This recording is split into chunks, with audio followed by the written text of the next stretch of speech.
We'll call to order at 6:01. Chair Doyle will be participating remotely under Just Cause this evening. And I don't see that she's here yet. And Commissioner Engbarth is participating remotely as well. So we have a quorum, and I would like to let everyone know that we'll be moving item 9.1, the audit for the fiscal year ending June 30th, 2025, to follow public appearances this evening. And Vice Chair Green, did you call the roll? No. Okay, if you can do that, please. Commissioner Cahill. Here. Chair Doyle. She will be here. Commissioner Elkin. Here. Commissioner Engbarth. Here. Commissioner Goldberg. Here. Commissioner Heavenridge. Here. Commissioner Hauser. Here. Commissioner Lagos. Here. Commissioner McKenzie. Here. Commissioner McMillan. Here. And I'm here. I'm Commissioner Green. All right. Are there any members of the public that would like to speak to an item not on the agenda? And we ask you to limit to 3 minutes, please.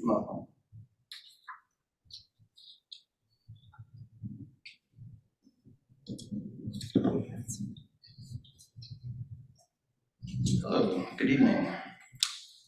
For my friend on Zoom, I want to make sure I'm close to the mic. Okay. Members of the commission, my name is Eric Hansen. I grew up in Petaluma.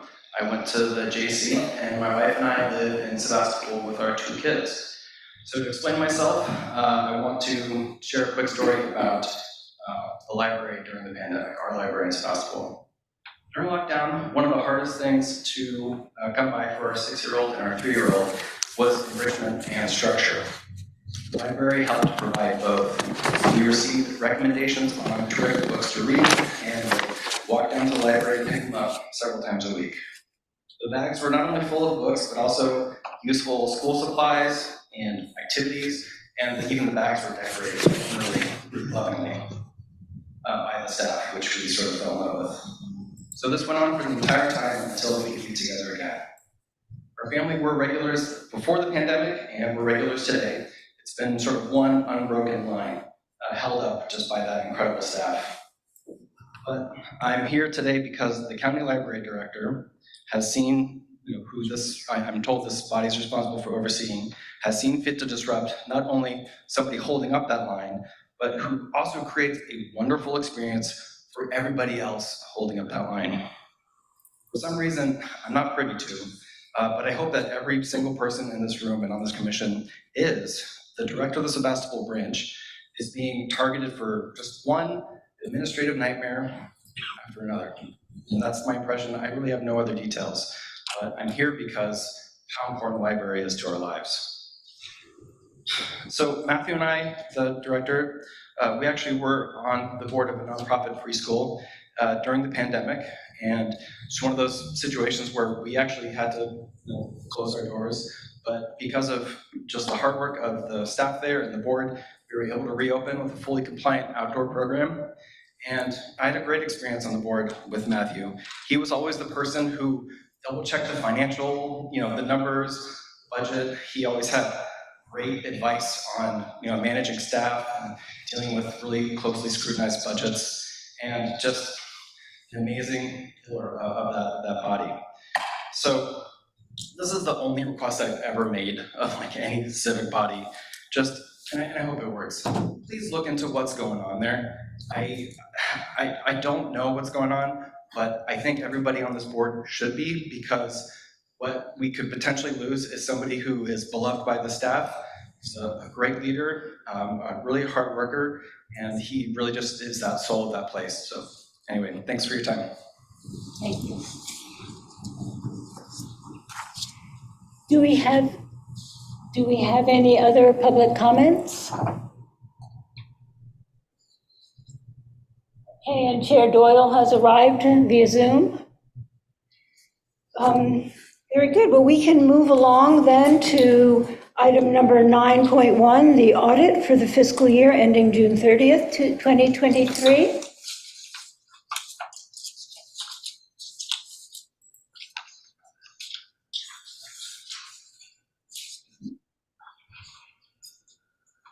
Good evening.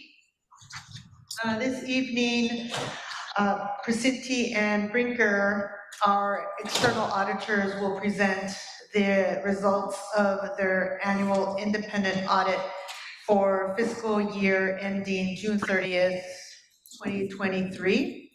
And I just want to thank them for their thorough work on auditing our financials to ensure that we're compliant with the joint powers agreement to conduct an annual audit, as well as information for the public and our joint power authority partners.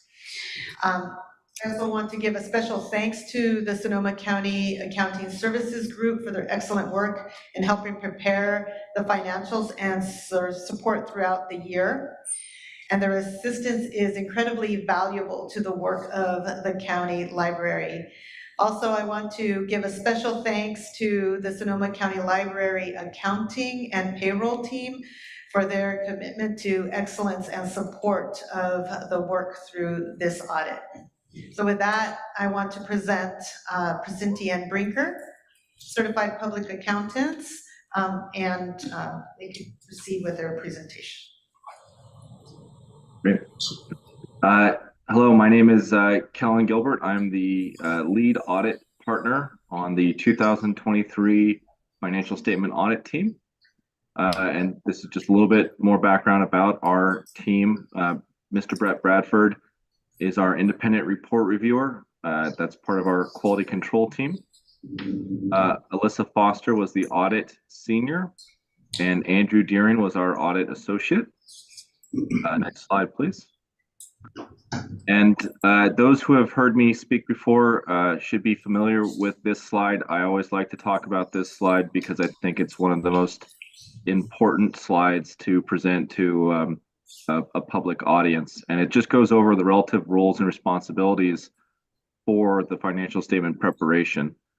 So my management of the library, they're responsible for all the underlying accounting transactions, all the information and financial and written within the financial statements. And almost just as important, they're responsible for establishing and maintaining a system of internal controls to make sure that only high quality financial information makes it into the financial statements. They're also responsible for operations, decisions, all aspects over the financial reporting of those financial statements. We as the auditors, our responsibility is to provide an opinion on whether or not we believe that the financial statements are free of material misstatement. So in other words, are the financial statements materially accurate? We do that by considering risks of material misstatements. We consider inherent risk and control risk. Inherent risk is essentially how complicated are the underlying accounting transactions of the library.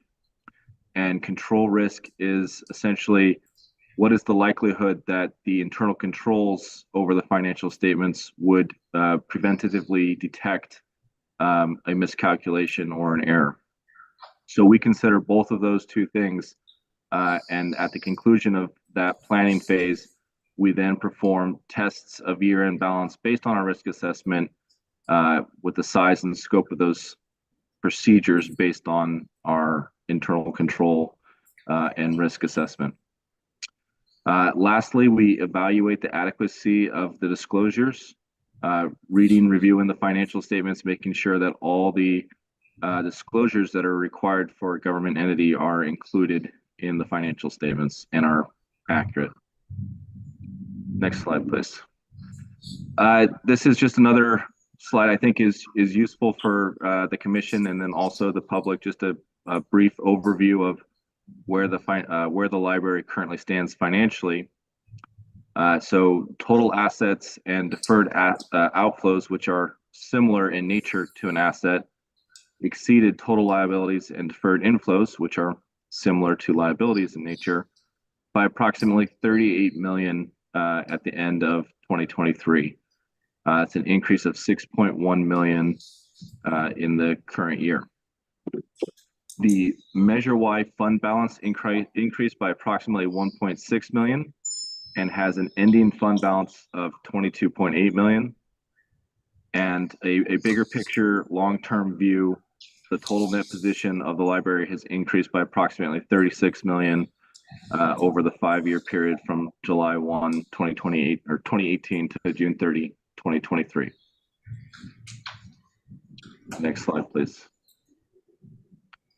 This is a rough estimate of where we spend our time and our efforts during the audit. So we always like to say that cash and investments is a relatively easy area for us to audit. We can send confirmations, we can see that the cash within the county treasury, but it's a very important area of the audit just due to the liquidity of cash and the importance to cash for the survival of operations. So we always make sure to spend plenty of time in that area. Revenue recognition and accounts receivable is always a important part of an audit. We want to make sure that all revenue recognition criteria have been met before those transactions are recognized. And we want to make sure that all accounts receivable are properly valued and are substantiated through our procedures. The financial statement presentation and disclosure, I previously mentioned, that's a very important part of the audit. What we're doing is making sure that all the required disclosures are there, that each disclosure meets the required components of that disclosure, and that all the financial information in those disclosures are presented accurately and without bias. Accounts payable and other liabilities is another 10% of the audit. Pension and OPEB, as you note through the financial statements, it's probably the largest combination of disclosures. It's a very important part of the audit. That's about 15%. And our Measure Y compliance, which I'll talk more about in an upcoming slide, another 15%, with capital assets and leases being the final 15%. Next slide, please. During the audit, or during the fiscal year, I should say, the library implemented one new accounting standard, and that's standard number 96. It's a subscription-based information technology, or SPITA for short. And what this statement requires is that contracts that used to be what we would consider off the statement of net position, as in not recorded on the statement of net position, for types of contracts similar to an operating an operating lease in the for-profit world.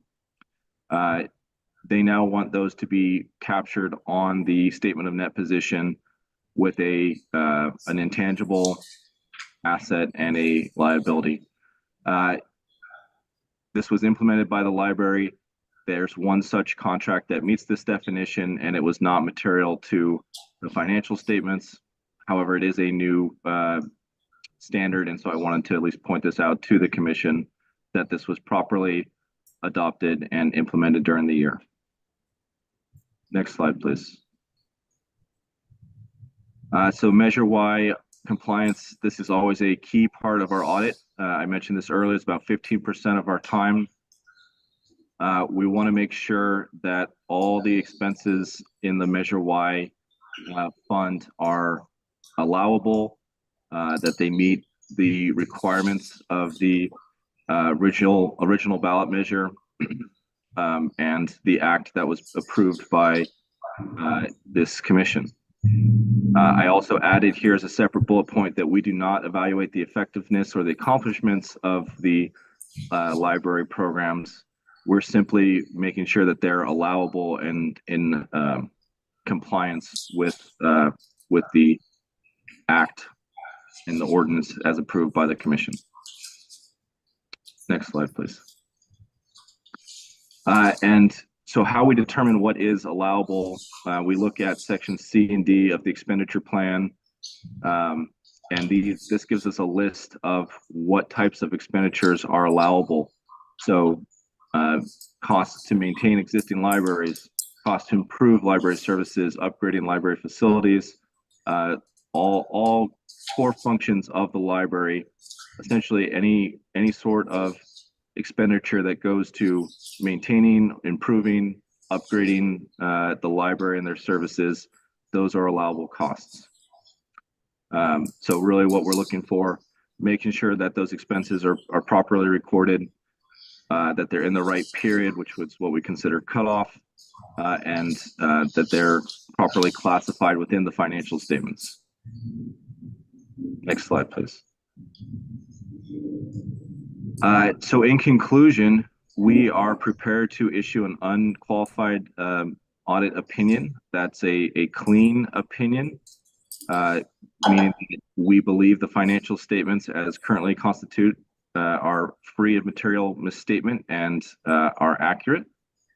And essentially, we're just waiting for the approval from this commission before we move forward with final issuance. We're also issuing an opinion on government auditing standards, which is our compliance report. And that in that report, we note that we did not identify any instances of non-compliance or any material weaknesses in internal control. So again, that's us saying that we didn't have any compliance findings and that we believe that the internal controls are sound and functioning properly. Next slide, please. So the professional standards require that we communicate to those charged with governance a number of different items. And so I want to just go through that list real quick and let you know that during the audit, we did not encounter any fraud, illegal acts, or significant or unusual accounting transactions. And I always like to point out that if we did encounter any of these things, that you would not be waiting until the very end to hear from me or my team. We would make sure that management was alerted to these things early in the process. But again, it's a professional standard that we communicate these things in writing to those charged with governance. So again, we did not encounter any of these types of issues. Next slide, please. Did we skip one or is that the last one? I'm sorry, I think I condensed it all to this last slide, so that should be it. But essentially, no other issues, no other challenges. We appreciated all the assistance that management and the county team provided us. The information was clear and precise and helped us complete a timely and efficient audit. So I wanted to thank the library and the accounting team for their help during the financial statement audit. And I'm happy to take any questions on financial statements or the audit process. I don't have a question. Excuse me. I don't have a question. I have a yay. This is so much better than being 6 months late, not sure where we're going. Thank you. Sit down. Thank you, Kellen. Do any other commissioners have questions? And do we have, oh, I'm sorry, Commissioner McKenzie. Oh, I just wanted to say that the Finance Committee spent quite a bit of time going over this in great detail, and I want to thank our chair, Andy, for having separate meetings and going, with staff and going over a lot of preliminary information. And we studied this in good detail at the Finance Committee, and we had the same reaction. We had a big cheer, but I just wanted to reassure everyone that even though this is long and there's a lot to it, there have been other eyes looking at it closely. So thank you. Thank you, Andy. Commissioner Elkins. Just thank you, Barbara. And Kellen, I just wanted to, in front of everybody, acknowledge you and your great team at Vicente and Brinker. It was really a pleasure working with you. And we're so grateful for the timely turnaround and, of course, for the clean audit. So just want you to know how much we appreciate this opportunity to work with you. That's greatly appreciated. Thank you very much. That means a lot. And again, the timely completion of the audit is truly dependent on you and your team. So I believe they deserve the majority of the credit for getting this completed so timely. Thank you. Are there any, In that, thank you, and in that case, Thank you, staff. Myrna and staff, I want you all to know this is so appreciated, and as Tom alluded to, just a few years ago, we were in a very different situation. As the oversight board for a public agency, we take our fiscal responsibilities very seriously, and we're just grateful to you and to your team, and of course the folks at the county who've made this possible. So please convey our thanks to everybody on the accounting staff.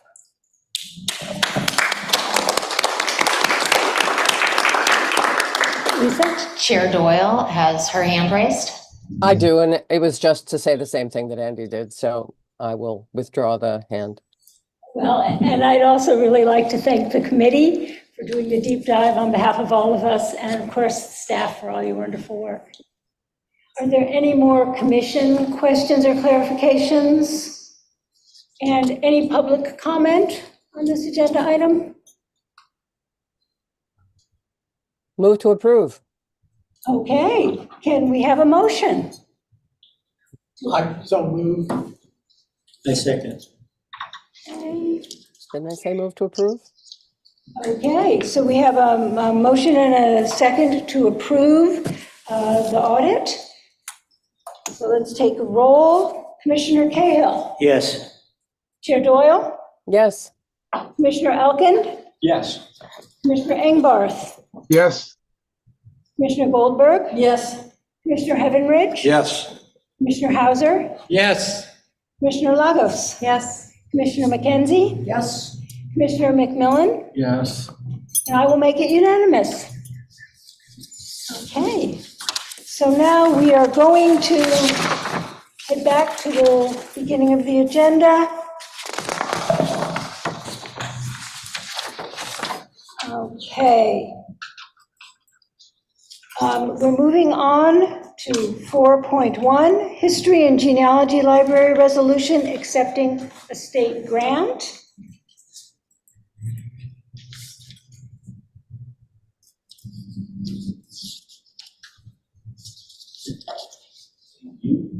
Can you hear me? Yes. Okay.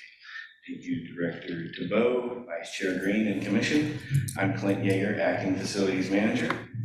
We ask that you move to accept the state grant awarded to Sonoma County Library for use at our History and Genealogy building. The total award of the grant is $612,857.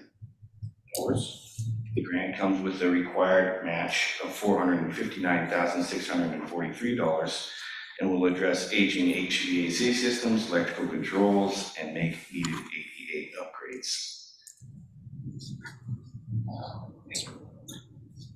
All right. Any questions?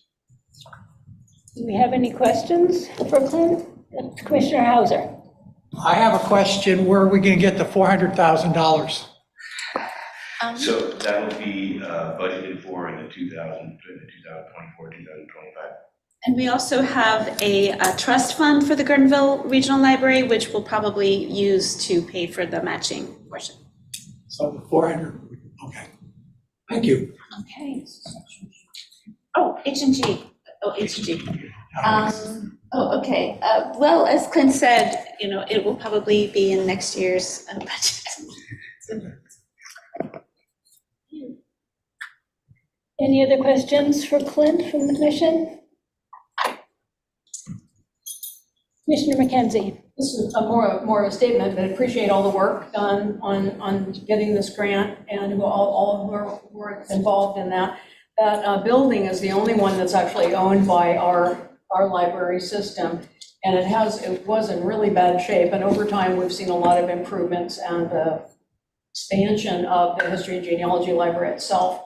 And so it's really wonderful, I think, for all of us, for our system and everything, for this to be improved and have these important facilities improvements, carried out. So thank you, and onward. I think it's great. Thank you. Thank you. Thank you.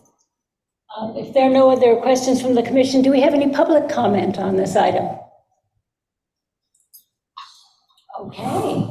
And we have a, I was just going to say, I'd like to make a motion. okay, I'll second. okay, excellent.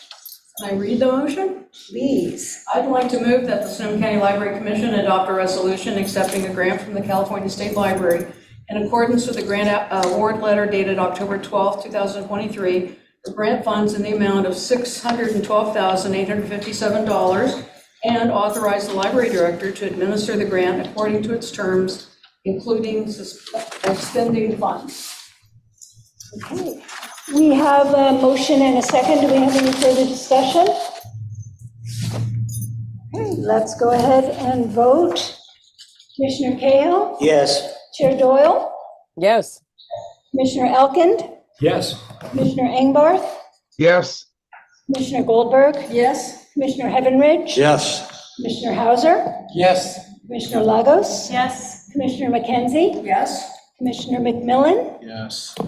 And I will make it unanimous. So our item number 4.1, the acceptance of the state grant, has passed. Thank you. Okay. We have a director report? Hello. So I want to introduce some new staff members that we've hired since the last commission meeting. First, I would like to introduce Catherine Lynn, who is our new accounting manager.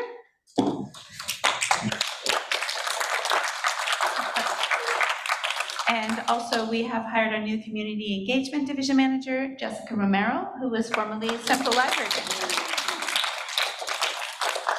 And now I'm actually going to turn it over to Deputy Director Brads, who put together this packet in my absence. Thank you. Now if my page would just come back up and I can read it. In October, the library closed the 26th to participate in Staff Day. The time together outside the library to network and learn was a success based on the many compliments the Staff Day team and our HR department received. Guest speaker Beth Waller spoke on managing patron challenges through a trauma-informed lens. Positive Images presented an informative lecture on LGBTQIA+, and longtime staff were recognized for their years of service. We'd like to recognize them again here now. For 5 years of service, we had Gabe Marlowe, Rose LaFollette, Joanna Kolosoff, Meyer Kavarna Siegel, and I apologize for any mispronunciations, Colleen Dwyer, Victoria Chavez, Patrick Kass, Kelly Carrasco, Megan Backus, Megan Jones, Heidi Newton, Rosalie Abbott, Jane Greenwood, Marcos Soriano, Marlene Vera, Eldana Bethune, Veronique Dodge, Tara Emerson, Brianna Harag, Courtney Klein, Lauren McLaughlin, Adriel Ahern, Deanna Katzung, Nancy Garfagnoli, Suzanne Silva, and Angela Clark. For 10 years of service, we would also like to honor Matthew Rose, Jonathan Hall, Allison Palmer, Emma Wendell, and for 15 years of service, Susan Hillary, Philip Huff, Tony Catalani, Colette Cornelius, Rohana Dahl, Jeffrey Skinner, Sandra Breedlove, David Chikava, Nancy Kurtz, and for 20 years of service, Stephen Alcorda. Also on the 26th, Tara Emerson, our teen services librarian at Sebastopol, was a panelist for the Freedom to Read Institute. The Freedom to Read Institute is a collaboration between PEN America and the Brooklyn Library. It's an educational and training program for high school students that will prepare and certify the next generation of free expression advocates to combat book banning and fight for the freedom to read in their schools, libraries, and communities across the country. Members of the library management team also attended the Fall Economic Perspective at Sonoma State University with guest speaker Dr. William Rogers III. He's the VP and Director of the Institute of Economic Equity at the Federal Reserve Bank of St. Louis. Dr. Rogers discussed barriers and opportunity for economic equity in Sonoma County. And also in October, the library received notice that 4 California State Library Building Forward grants were awarded to Sonoma County Library and our municipal partners. The grants total more than $3 million and will allow upgrades to HVAC systems, electrical controls, ADA issues, and more. The grants will be spent on our 4 facilities: Gurdonville, Rohnert Park, Cotati, Northwest, and H&G. Thank you. I just want to appreciate Dara for jumping in and doing such a fine job while Erica took a well-deserved vacation. Commissioner McKenzie. Good time to ask questions about the report. I wondered if, it was great to see the impact of Sunday's opening in the Public Services report. I wondered if we could get information by branch at some point in time about Sunday visits. About Sunday visits, like the numbers? Okay. Just curious about that. And then down on page 15, under capital improvement projects, I see the Healdsburg project was denied. I wonder if you could tell us if you knew why, and also what the impact on our budget would be. I do not. We weren't given any specific reasons why the Healdsburg grant was denied, but we do know that the state library was really looking at specific. May I have your attention, please? Will Jennifer, Evan's mom, please come to the front desk? That they were really looking at specific indicators in communities for awarding those grants. We are moving forward with the Healdsburg renovation. We are talking, about the scope and if anything needs to change, but we don't have, that's something that we're going to have to discuss in the future. So we fully budgeted to pay for this, and this grant would have been good news, but we're already budgeted to pay for all that. That's correct. Thank you. And may I ask just a couple quick additional questions? Under collections, I was impressed that our new policy, apparently the video games used to disappear, and by our new policy, keeping behind that does really improve that. So I would appreciate that. And also, there's a number of schools that were visited by the Bibliobus under community engagement, which I think is just fabulous. And I just wondered if you could give us an idea of what happens when the Bibliobus goes to the school. Does, the doors open and all the kids run out? Or, how do we implement the? That varies. Do you want to address this? Yeah, okay. I'm going to turn it over to Jessica. Thank you. So generally it varies. It happens by class, but at Bibliobus there, it's very organized. The bus is small, so we can't have a lot of kids on there all at once. Oftentimes they go in, in line or by class, or if it's a large event, kids will take turns 5 at a time going onto the bus, and they have a chance to browse and they can check out. We often have tables outside too, so that they can do some activities or check out, depending on the type of event that we have. This is exciting and very positive. And it is very exciting and positive. I encourage you to come out to one of our stalls one day. They're so much fun. Thank you. Okay. Commissioner Goldberg. I have a question. I have a question about the sound studio at Central. I go to Central all the time, but I haven't gone to the sound studio. So who uses it? What can you do there?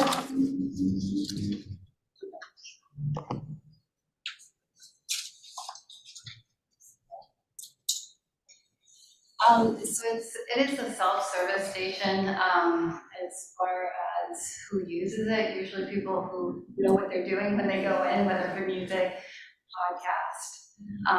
It's self-directed for the most part. Our staff definitely knows how to point them in direction of instructional materials, but it's a self-service for use for patron.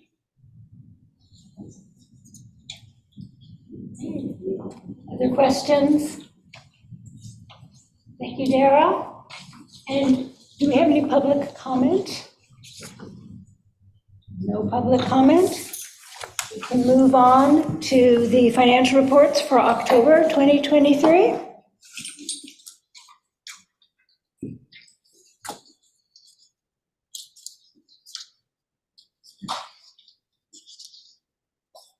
Good evening.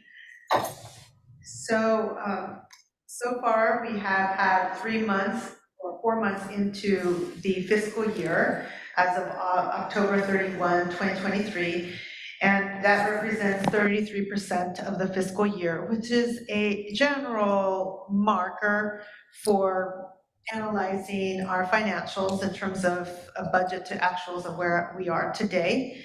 And also wanted to note that on November 1, the commission approved an increase in appropriations of $1.4 million for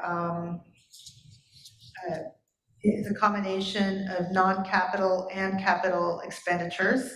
And those will not be reflected here, but in the November report, but did want to make a note of that.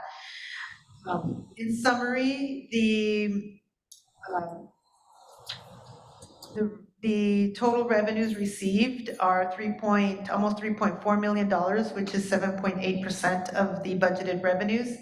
In September, property tax, of course, is $121,000. December is the first property tax billing, and so by the middle of the month of December, we should have our receipts for property tax posted. You will not see those though until January. Yes, but I may have a report for the finance committee if they have been posted in time. The sales tax receipts for August, and you know, there's a 2-month lag, so the receipts for August were received in October for $1.3 million. And to date, sales tax revenue total is $2.6 million, which reflects a very small decrease compared to last year at this time by $1.7 million. There's been several questions and discussion at the finance committee about perhaps a slowdown in sales tax receipts, which have been noted during the budget process for fiscal year, but that was over 6 months ago that those projections were made. Therefore, it's always a good practice, and we have been doing this as a library, is looking at our mid-year revenues and expenditures and making any adjustments as needed given analysis of the economic factors at that time. So in January, the Finance Committee will see a mid-year review report, which will be then coming to the Commission in February. Just like to note also that there are other revenue receipts that include a combination of interest earned, grants, and donations, and other miscellaneous fees such as charges for damaged books. Under expenditures, our actual expenditures are $8 million or 28.1% of the budgeted expenditures. This is for salaries and benefits, and still it doesn't want to make note that it includes the one-time upfront payment towards our unfunded accrued liability. In January, we will see increases to salaries because of a COLA that has been agreed to in our memorandum of understanding with labor, as well as increases to cost of health benefits that are administered through CalPERS. Under services and supplies, there's actual expenditures are 4.5% or 32.9, so we're pretty on target with that, but do want to make a note that in November there was a budget adjustment done to carry over funds from prior year. And also under contracts and services, we're at over $400,000, which is 38.5% of the budget. And these are driven by the prepaid items such as Searcy Dynex that was posted recently. And the library total capital expenditures as of October were $727, or 26.4%. And again, as a reminder, on November 1, the commission did approve, as the part of the quarter one update on the progress of the new capital expenditures procedure, and funded $1.2 million in additional capital budget. Under fund balance, I do want to indicate that the uncommitted fund balances under property tax are $11.7 million, and under sales tax is $10 million. Also, as note, wanted to share with you that the Measure Y Oversight Committee met on November 30th.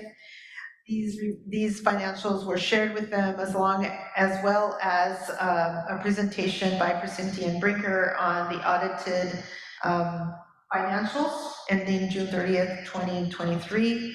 And the Oversight Committee also discussed the quarter one update of capital projects, and they discussed primarily their annual report that they're preparing for the commission's acceptance. That concludes my report. Thank you, Myrna. Questions? Great. Any public comment? Okay, thank you so much. Okay, so now we're moving on to the commission report. Can Chair Doyle still hear me? I can. You can, okay. Deborah, is there anything you want to add to your written report? I just want to, yeah, there's one thing I want to add, and thank you very much. I apologize to everybody for not being there. I didn't want to give anybody what I have. I want to call out the congratulations to a staff member who has been selected for the first cohort of the California Library Association 2023 Catalyst Leadership Program. Joe Ayala, I'm sorry if I mispronounced that. You know, previous kinds of programs like this for CLA have created leaders who in later years in the California library industry have been really phenomenal. So this is a terrific opportunity, and it just shows that Sonoma County Library is really one of the leading libraries, I think. That's it. Oh, and then one other thing, sorry. Next week, Craig Palmer is going to be giving a presentation for United for Libraries Learning Live, and he's going to be talking about how to move to the next level of fundraising, which is going to be an exciting program. So you all should be getting notices about that, but I wanted to call that out, and we're very delighted that he's agreed to do that. Thank you. That's it. Thanks, Chair Doyle. And do any of the commissioners have anything that they'd like to add to the report? Okay, any public comment on the commissioner reports? Now we're ready for the Finance Committee report. Commissioner Elkin? Thank you. In terms of substantive content, we've already reviewed the audit, and we've just heard Myrna present on the October financials. So I don't have anything to add there. But I did want to mention two things. You know, with the Finance Committee, it's our goal to review things in detail before they come to the full commission, so that we have an opportunity to vet the reports, to ask questions, and that things will go more smoothly when they get to the full commission. So we're very fortunate, and I want to give a shout out to the members of the Finance Committee, Barbara McKenzie, David Cahill, and Deborah Doyle, all of whom are extremely knowledgeable and detail-oriented and just make a tremendous contribution to the effectiveness of the committee. I also want to acknowledge and thank people who come to the meetings, either in person or attend by Zoom. And Commissioner Fred Engbarth has been a regular attendee, and Brooke, I know you joined for part of the presentation. I'd like to extend that invitation to any members of the commission, and for that matter, members of the staff who want to kind of get a more detailed look at what's going on with the financials. It's everything's out in the open, but for those who do that, I think they gain an additional degree of understanding. So thanks to the committee, and nothing to add to my report. Thank you, Commissioner Elkin, and I second that. I appreciate you guys doing the deep dive on our behalf. Do you have anything, Commissioner Hauser, to add to your, okay, very good. Commissioner Goldberg, you have anything to add to your written report? No. Okay, Chair Doyle, anything about the Measure Y Oversight Committee? Well, Myrna covered most of it. Okay. Can you hear me? Yes. Yes, Myrna covered most of it in her report. I did want to also add, and we'll have a written report next time, of course, but it was only a couple of days ago. But I would add that that Yvette was reelected to be the chair of the committee, so the Oversight Committee. Okay. And I don't think we have anything to add to the, I'm so sorry. I couldn't hear who was reelected chair. Who was reelected chair? Yvette. Yvette? Minor. Yvette Minor, okay. Yes, sorry, the current chair was reelected. Okay. Okay, and I don't think we have anything to add to the Library Director's Evaluation Committee report at this time. Do we have any members of the Library Advisory Boards or Foundation or Friends who'd like to give us a report or update us on anything this evening? Okay, then we're going to move on to the consent calendar. Oh, and was there any public comments on any of the committee reports? The consent calendar. These matters include routine financial and administrative actions that may be approved by a consensus. Any commissioner, Deborah? Sorry, I was just going to say move to approve. Lisa told me to read everything. You're right. You're right. You're Any commission member or member of the public may request that an item be removed from the calendar and have it placed with the action items. The commission will approve the minutes of the prior meeting in summary format. Commissioner McKenzie. Yes, I have no problem with the consent calendar, but I do think it's really important to read out the names of the lab appointments that we're making. We're getting some really wonderful people joining, and so if we just pass it on consent, they kind of get lost, so. Okay. Why don't we do that now? The Guerneville Library Advisory Board appointments, Commissioner Goldberg, can you share those names with us? Yeah, it's Salon Teal and Deborah Zant, not Deborah, Deborah. They're fantastic people. It was a pleasure to talk with them and interview them. They're just great members of the public who love the library and want to contribute, and really good people. Very good. And Commissioner Elkind? Yes, thank you. I'm happy to share two lab appointments with the commission. Margaret McPeak has served on the lab for the last year, but when she was initially approved, I think we were confused at Healdsburg, and she was only approved for a period of 1 year. So she has been an active participant, and we'd like to extend her term to a 4-year period. Very happy to welcome Christian Solberg to the lab as well. Christian grew up in Healdsburg. He's an entrepreneur who is the founder of Noble Folks, the ice cream store in Healdsburg and in Santa Rosa. He's also very involved in the community, and for 10 years served on the board of Positive Images, which those of you who were at Staff Day may remember. They were the group that made the LGBTQIA+ presentation. So he was very involved in that organization. He's married to Ozzy Jimenez, who was the mayor of Healdsburg, and they recently adopted a little boy, Henry, about 2 months old, and who I met at the Healdsburg branch when they were there a couple weeks ago. So he's going to be a great addition to the lab.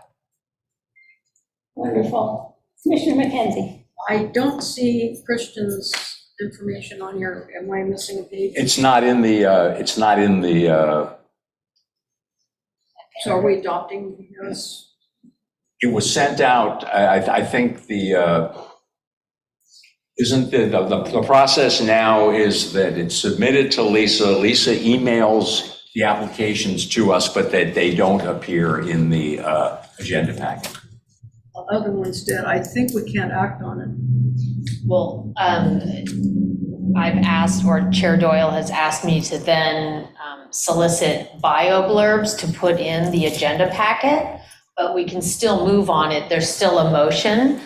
It's just Chair Doyle was asking for more information to be put. And, for the most part, it happens, and sometimes it doesn't make it in there.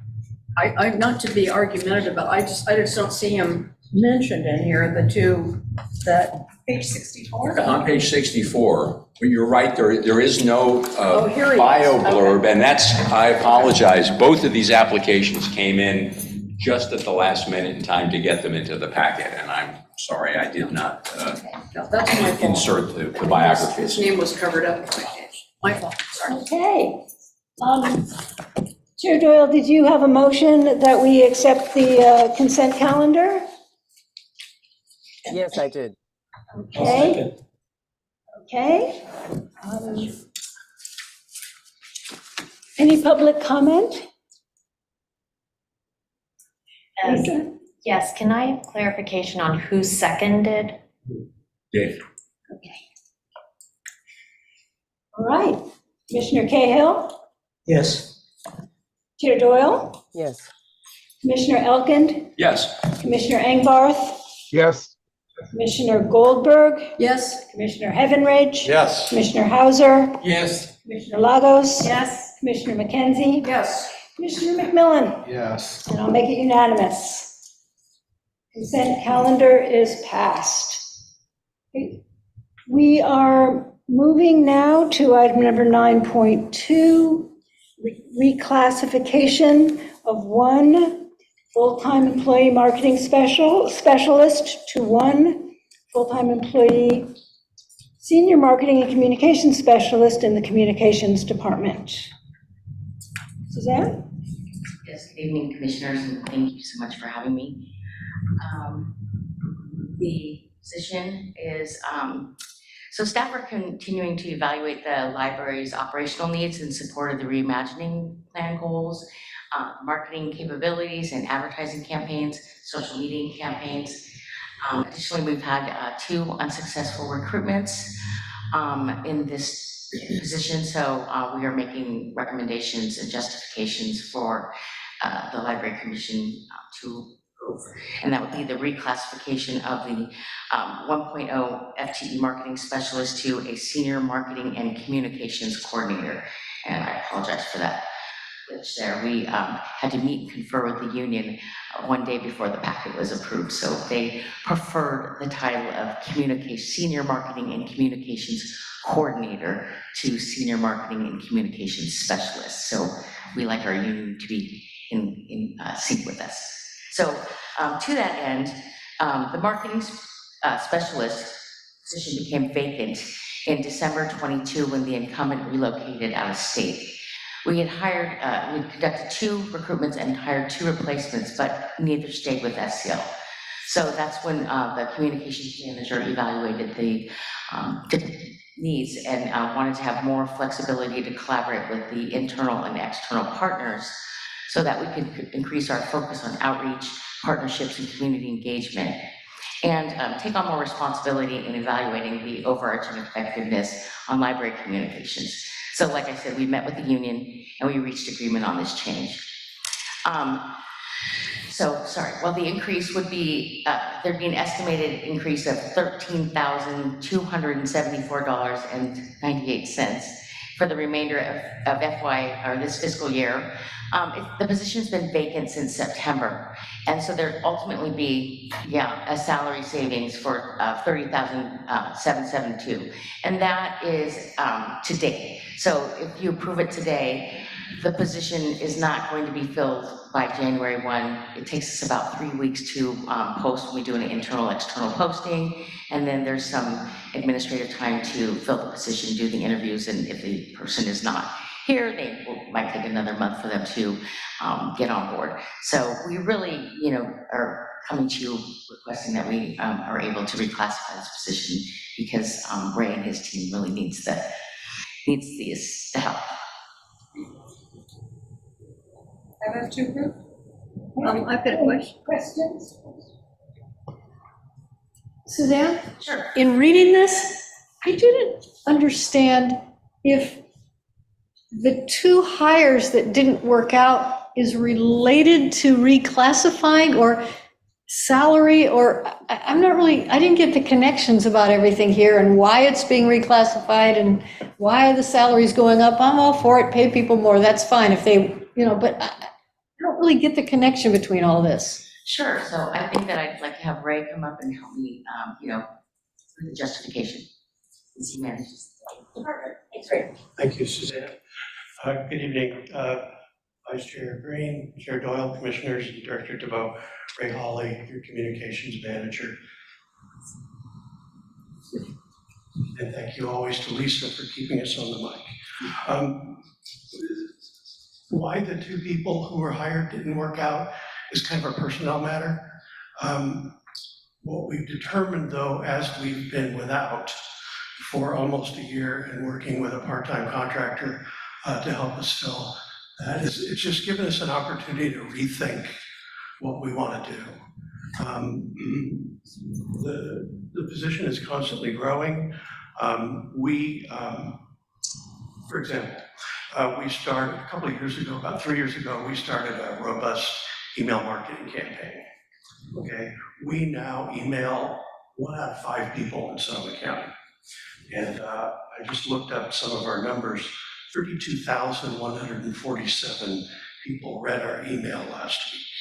That's more people than read the Press Democrat that day. They appreciate and they value. People appreciate and value the library as a trusted source of information. And we built that communication channel from scratch. There's a lot of opportunities to grow and expand that, so we want to be able to do that. We've also been evaluating social media.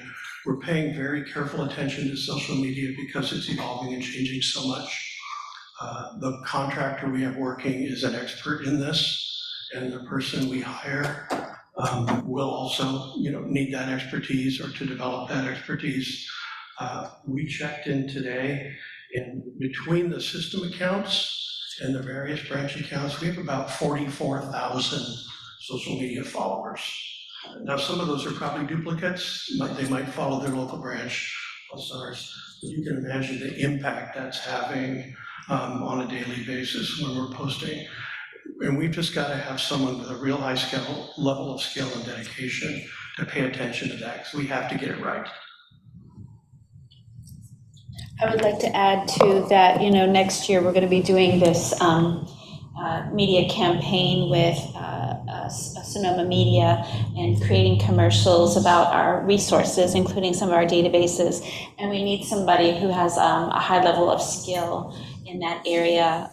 So, it really was, as Ray said, we use this as an opportunity to reevaluate the needs of the department and the needs of the library system as a whole. And that's why we're making this change. And as the director said, we pay for advertising as well. We're going to launch into television next year, we hope. But we advertise on 9 separate radio stations. 5 of which are Spanish-speaking stations. We advertise in almost every publication in the county. Right now, I'm managing all the print, another staff member is managing the radio, and we just need to shuffle things around a little bit. Any other questions? Okay, so Commissioner Lagos has moved that we adopt the recommendation to reclassify the marketing specialist to senior marketing and communications coordinator. Second. Commissioner Elkins, second. Let's have a vote. Oh, any public comment?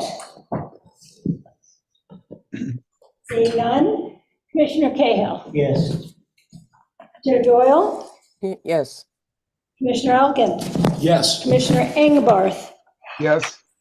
Commissioner Goldberg. Yes. Commissioner Heavenridge. Yes. Commissioner Hauser. Yes. Commissioner Lagos. Yes. Commissioner McKenzie. Yes. Commissioner McMillan. Yes. And I'll make it unanimous, and it has passed. Right, let's move on to the salary schedule. Item number 9.3, Sonoma County Library 2024 salary schedule for SEIU represented employees. Suzanne? Yes, thank you again, commissioners.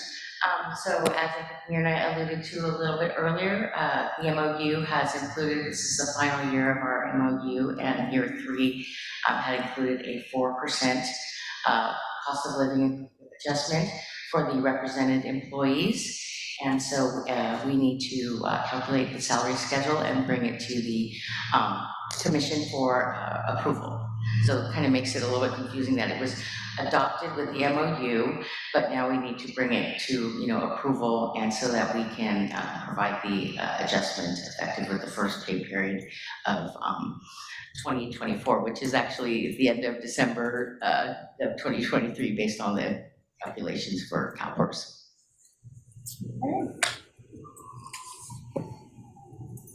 I'd like to move that we approve the 2024 salary schedule for employees represented by the Service Employees International Union, SEIU, which includes a 4% COLA increase effective December 31st, 2023. And I would just remind everybody that we've already approved the MOU. This is really just the pro forma approval of the specific salaries that have been increased accordingly. Second. Okay, before we take a vote, are there any public comments? Okay. Commissioner Cahill? Yes. Chair Doyle? Yes. Commissioner Elkin? Yes. Commissioner Engbarth? Yes. Commissioner Goldberg? Yes. Commissioner Heavenridge? Yes. Commissioner Hauser? Yes. Commissioner Lagos? Yes. Commissioner McKenzie? Yes. Commissioner McMillan? Yes. And I'll make it unanimous, and item number 9.3 has passed. I'm sorry, 9.4. So let's move on to, no, I am very sorry. That was 9.3. We're now moving on to 9.4, the 2024 salary schedule for unrepresented employees. Thank you again.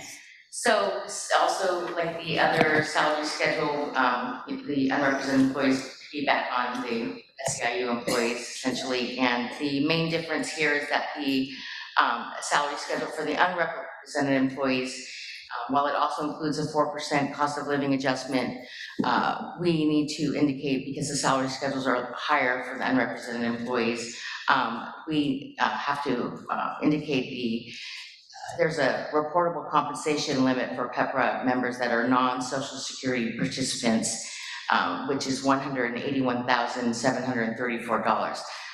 And we do not contribute to Social Security at this agency. So what I need to do, or what myself and payroll do, is we notify those staff that if their salary will be over this amount, that the library will stop contributing to their PERS. And then they will need to make adjustments that they will contribute to 457 or something else, but we just need to put them on notice, and so staff does that.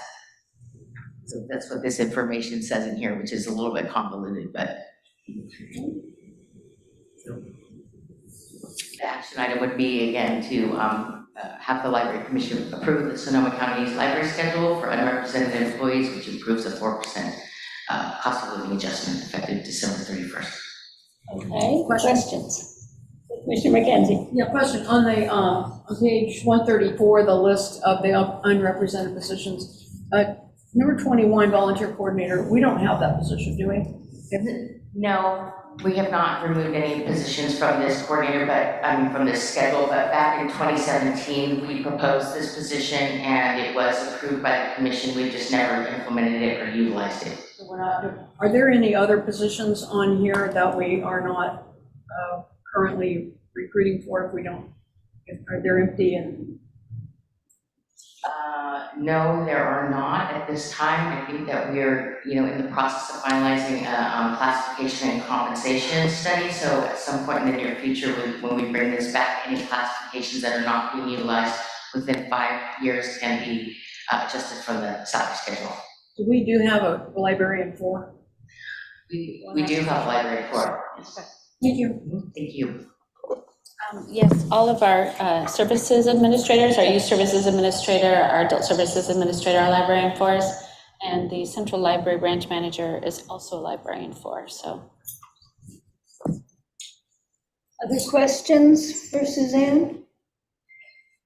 I'd like to move Okay. that we adopt the resolution and approve the salary schedule for unrepresented employees, including the 4% cost of living adjustment effective December 31st, 2023. Second. Let's give it to Eve. Okay, Commissioner Goldberg, second. Thank you. Is there any further discussion? Any community comments? Okay, we're ready for a vote. Commissioner Cahill? Yes. Chair Doyle? Yes. Commissioner Elkin? Yes. Commissioner Engbarth? Yes. Commissioner Goldberg? Yes. Commissioner Heavenridge? Yes. Commissioner Hauser? Yes. Commissioner Lagos? Yes. Commissioner McKenzie? Yes. Commissioner McMillan? Yes. And I will make it unanimous. All right, so item number 9.4, the salary schedule for unrepresented employees has passed. Thank you. Let's move on to the revised collection development and management policy agenda item report. Good evening, Commissioners. I'm Jamie Anderson, Collection Services Division Manager. So I'm bringing this item forward for revisions tonight to our collection development and management policy.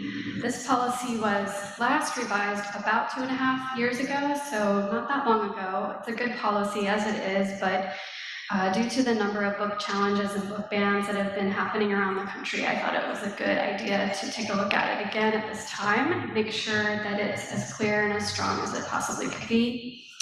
So the changes are focused on 3 main areas. The intellectual freedom section has been extended, a little bit more fleshed out, a little bit more detail there and strengthened.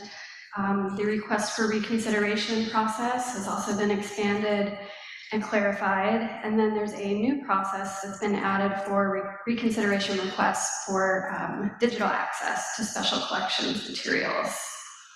In addition, I've included in the packet the 2 forms that are associated with the reconsideration procedures so that you can see how it all goes together. The forms would be added to our website alongside the policy, making it easy and transparent for patrons to access. So if the policy is adopted tonight, the effective date would be January 1st. And with that, I'm happy to take any questions. Commissioner McKenzie? Thank you, Jamie. I really love it when we get it like this and you can see what comes and what goes, and it's so easy to track things. I thought a lot of very good clarifying language was added. It's a definitely improvement, which I appreciate. This is probably a stupid question, but there's several references to best practices. And I know it's a general term, but is there a way that, where would you go if you wanted to find out best practices? I mean, like to the professional organizations, websites, citing a couple of them on page 143 at the bottom. All guidelines, selection materials are considered within the limits of space budget and best practices. And then on the next page also, about guidelines for acceptance of materials, industry best practices. Where could we read more about best practices? There's a couple of places. We have a lot of internal documentation specific to Sonoma County Library that we keep on our SharePoint site, for example, such as collection descriptions that go into more detail about like the audience for each collection that we have, the target audience, the scope of that collection, what we include or don't include in that particular collection, what each group it's for, what reading level it's for, the formats we support, etc. And then expanding out from there, yes, there are sort of larger in library land best practices. And the industry trends aspect of that is another facet. So for example, trying to think offhand, been a lot of changes with the movie industry the past couple of years. A lot of disruptions in Hollywood. A lot of things are not coming out on DVD anymore. We can't procure certain things anymore that we used to be able to procure. Things are going straight to streaming or other platforms that libraries are not able to access. So that's another example of just the changing landscape with the industry and best practices. So see, we're going to have a demonstration on SharePoint. So maybe we can see that. Sure. The SharePoint is actually the commissioner's SharePoint page. So that is separate from the page that Jamie is referring to. Do we have access to? I don't believe so. Any other commissioner questions for Jamie?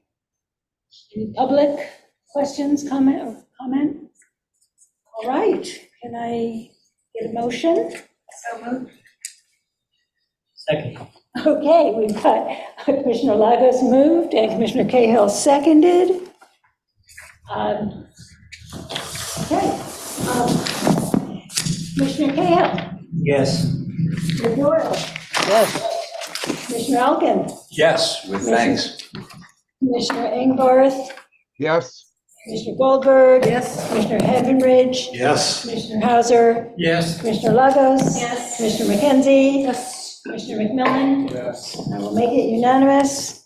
So item 9.5, the revised collection development and management policy has passed unanimously. Thank you. Thank you so much.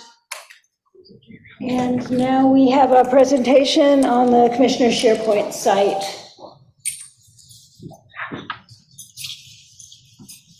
Good evening, Commissioners. I'm Ronald Sarnan. I'm the e-resources and discovery specialist, and I'm going to give you a demonstration of the SharePoint site that we have for Commissioners. And the intention of this SharePoint site is to have all your materials, all the materials that you need, all in one place. And so what you see up in front of you is hopefully most of what you've been looking at and the things that you need. We've tried to actually just place them all on one page.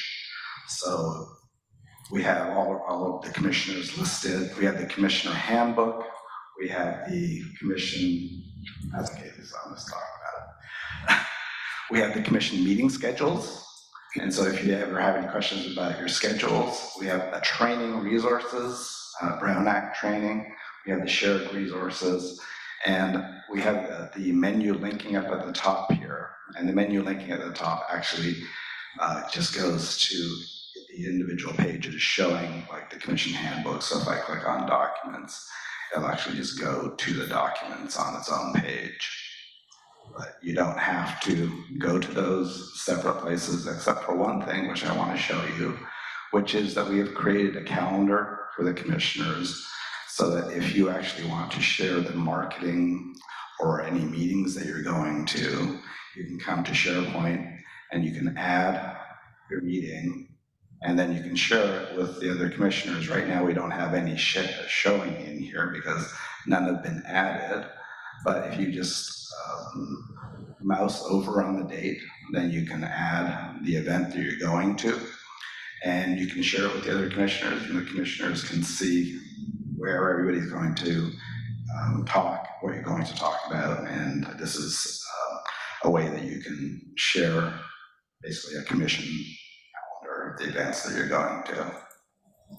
So that is my quick demo of the SharePoint. And if you're wondering who this is for the commissioners. So this isn't for like staff, this is for you guys to have all the documents that you need. And it's meant for you to have everything that you need. And so if there's something that you don't see here that you think would be helpful to just have easy access to, you can tell Lisa and me. And that's my demonstration. Are there any questions? Commissioner Cahill? Yes, I'm a naive user of the library's computer system. I want to know, for the naive user, how do we reach this page in human understandable language?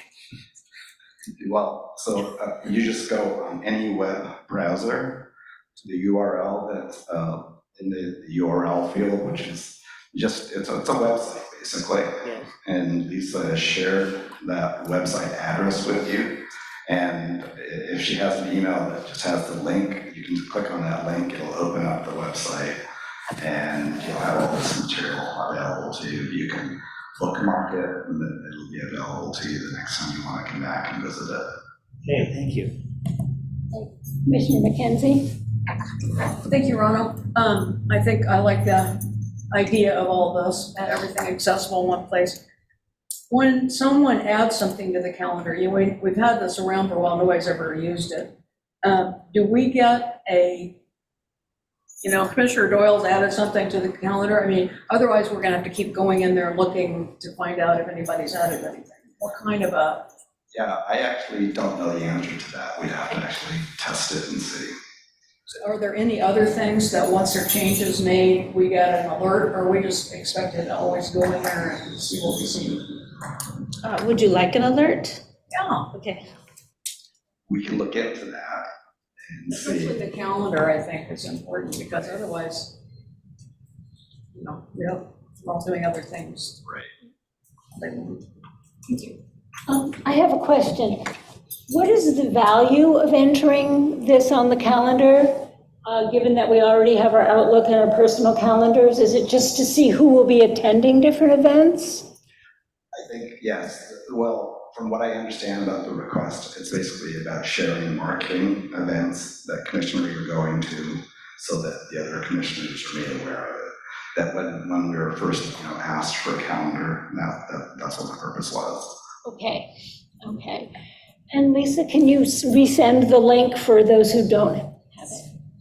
All right, are there any other questions?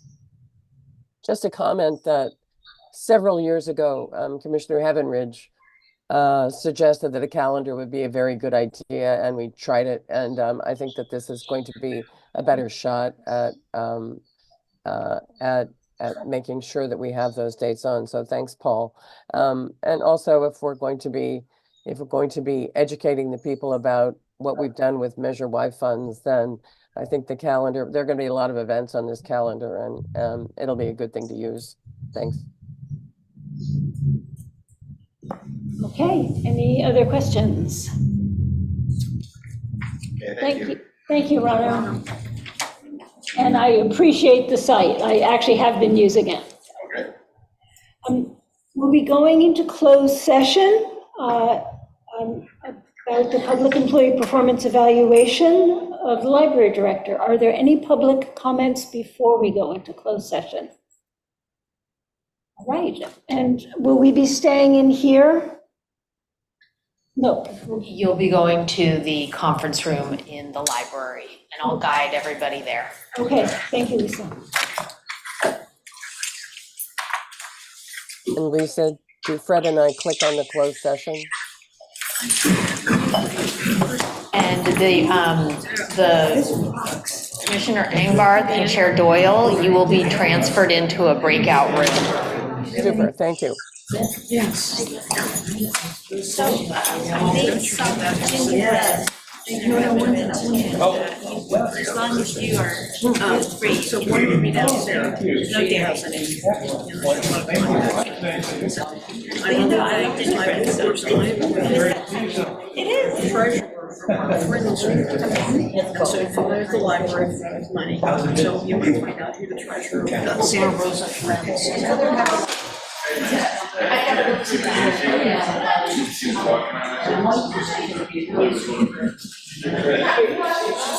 I know that she was operations manager for St. Joseph Hospice. She has a couple sharp as a tack, she loves.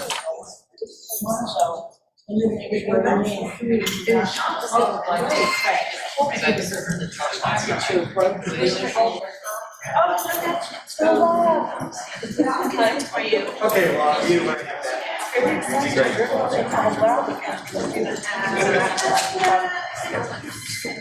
Napkins.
But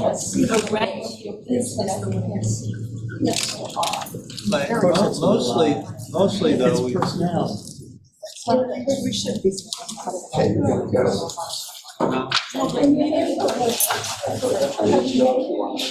Okay. I don't think so. We're missing Andy. Okay. I would agree, except for these evaluations. Yeah, we're not supposed to talk about it. We talk about it in closed meetings, so we know what it is.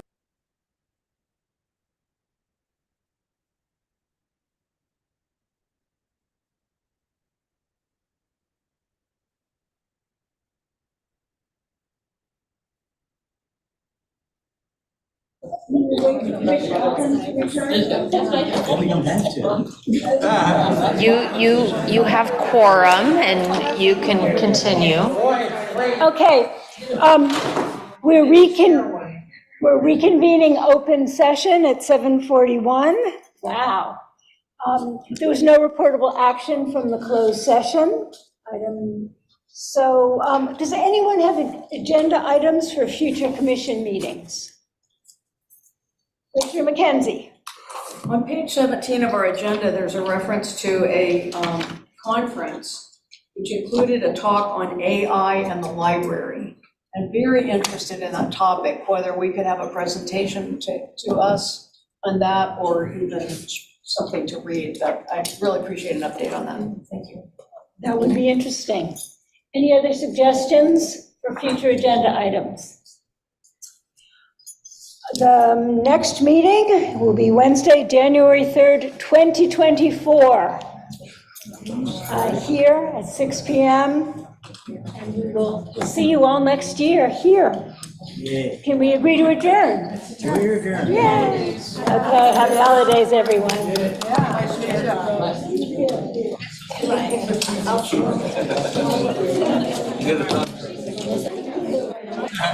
I think